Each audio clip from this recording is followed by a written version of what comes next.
ভারতকে আমরা লিখিতভাবে, আপনারা জানেন, লিখিতভাবে অনুরোধ করেছি যে শেখ হাসিনাকে রেস্ট্রেন করার জন্য, যাতে করে তিনি এই ধরনের বক্তব্য বিবৃতি না দেন যেটা বাংলাদেশের বিপক্ষে যাচ্ছে। আমরা এটা কোনো জবাব পাইনি এখনো। আমরা আজকে আবার গত কয়েকদিনের কার্যকলাপের কারণে আমরা আরেকবার তাদেরকে প্রতিশ্রুতি নোট দিয়েছি এবং অ্যাক্টিং হাইকমিশনার এই মুহূর্তে নেই, অ্যাক্টিং হাইকমিশনারকে ডেকে তাদেরকে প্রতিশ্রুতি দেওয়া হয়েছে এবং আমরা আবার অনুরোধ করেছি যেন তাকে রেস্ট্রেন করা হয়, কারণ যেসব বক্তব্য প্রধানত মিথ্যা উনি উল্লেখ করছেন সেটা এক ধরনের ইনস্টেবিলিটিতে প্রভোগ করছে বাংলাদেশে। এই জন্য আমরা অনুরোধ করেছি যেন এই প্র্যাকটিসটা বন্ধ করার জন্য তারা ব্যবস্থা।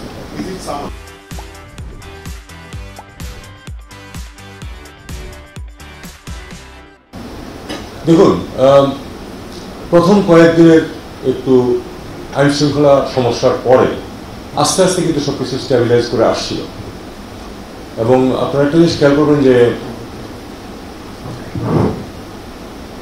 এই ধরনের ঘটনা তো কখনো ঘটতে পারত, ঘটেনি কিন্তু অবস্থানটা হচ্ছে এরকম যে শেখ হাসিনা ভারতে থেকে যেসব বক্তৃতা বিবৃতি দিচ্ছেন সেটাকে ছাত্র জনতা ভালোভাবে নেয়নি এবং তিনি অবিরাম যেহেতু প্রভোগ করতে থেকেছেন, তারই ফলশ্রুতিতে এই ঘটনাটা ঘটছে বলে আমাদের বিশ্বাস। এবং যদি তিনি এই ধরনের ঘটনা থেকে বিরত থাকতেন তাহলে এরকম ঘটনা হয়তো ঘটত না। সরকারের পদক্ষেপের বিষয়ে যেটা, সেটা হলো যে সেখানে আপনারা জানেন যে সেনাবাহিনীও কিন্তু সেখানে উপস্থিত হয়েছিল এবং তারা কন্টেইন করতে পেরেছে যাতে বাড়াবাড়ি এর চেয়ে বেশি কিছু না হয়।